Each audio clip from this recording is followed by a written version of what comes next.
আগামী 28 মে বাংলাদেশে উদযাপিত হবে ঈদুল আজহা। মুসলিমদের কোরবানি ঈদ শুধু ধর্মীয় নয়, বরং বৈজ্ঞানিকভাবে উপযোগী। কিভাবে? মুসলিমদের ঈদুল আজহা বা কোরবানির এই বিধান কেবল ধর্মীয় আবেগ বা ইবাদতের মধ্যেই সীমাবদ্ধ নয়, বরং এর পেছনে গভীর বৈজ্ঞানিক ও মনস্তাত্ত্বিক কিছু দিক রয়েছে যা মানব সমাজ ও পরিবেশের জন্য উপযোগী। এই ভিডিওতে আমরা সেই বিষয়গুলি সম্পর্কেই জানার চেষ্টা করব।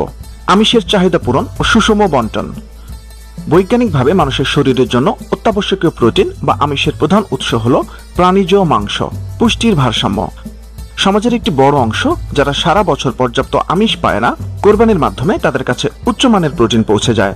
এটি জনস্বাস্থ্যের উন্নয়নে এবং অপুষ্টি দূর করতে বড় ভূমিকা রাখে। বন্টন পদ্ধতি। ইসলামের বিধান অনুযায়ী মাংসের 3 ভাগের 1 ভাগ গরিবদের দেওয়া বাধ্যতামূলক। এটি সম্পদ ও পুষ্টির একটি বৈজ্ঞানিক সামাজিক বন্টন ব্যবস্থা। প্রাণী সম্পদ ব্যবস্থাপনা ও অর্থনৈতিক চক্র। কোরবানি একটি সুশৃঙ্খল প্রাণী সম্পদ ব্যবস্থাপনা নিশ্চিত করে। জাত উন্নয়ন। কোরবানির সময় সুস্থ ও সবল পশু বাছাই করার তাগিদ থাকে। এর ফলে খামারিরা উন্নত জাতের পশু পালনে আগ্রহী হন, যা দেশের সামগ্রিক প্রাণী সম্পদ বৃদ্ধিতে এবং জেনেটিক মান উন্নয়নে সহায়তা করে। পশু সংখ্যা নিয়ন্ত্রণ। যদি পশু জবাই না হতো তবে গবাদি পশুর সংখ্যা অতিরিক্ত বেড়ে যেত, যা চারণভূমি ও পরিবেশের উপর চাপ সৃষ্টি করত। কোরবানি একটি নিয়ন্ত্রিত পদ্ধতিতে এই ভারসাম্য রক্ষা করে।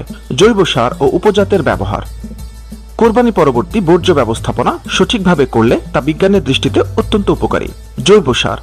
পশুর হাড়, শিং এবং রক্ত থেকে উচ্চমানের জৈব সার তৈরি হয়, যা মাটির উর্বরতা বাড়ায়। চামড়া শিল্প। পশুর চামড়া থেকে ওষুধ শিল্প, কসমেটিক্স এবং জুতো ব্যাগ তৈরি হয়।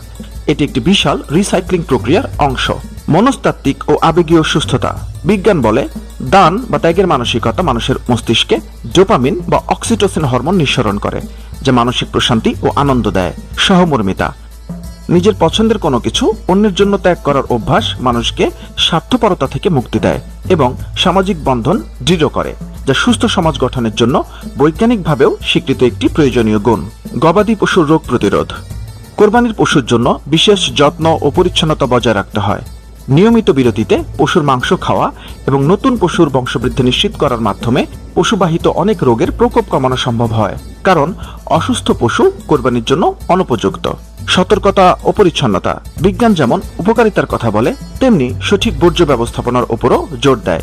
কোরবানির পর রক্ত ও বর্জ্য দ্রুত পরিষ্কার করা এবং গর্ত করে পুঁতে ফেলা জরুরি, যাতে পরিবেশ দূষণ না হয় এবং রোগ জীবাণু না ছড়াতে পারে। এটি পালন করলেই কোরবানির বৈজ্ঞানিক উপযোগিতা পূর্ণতা পায়।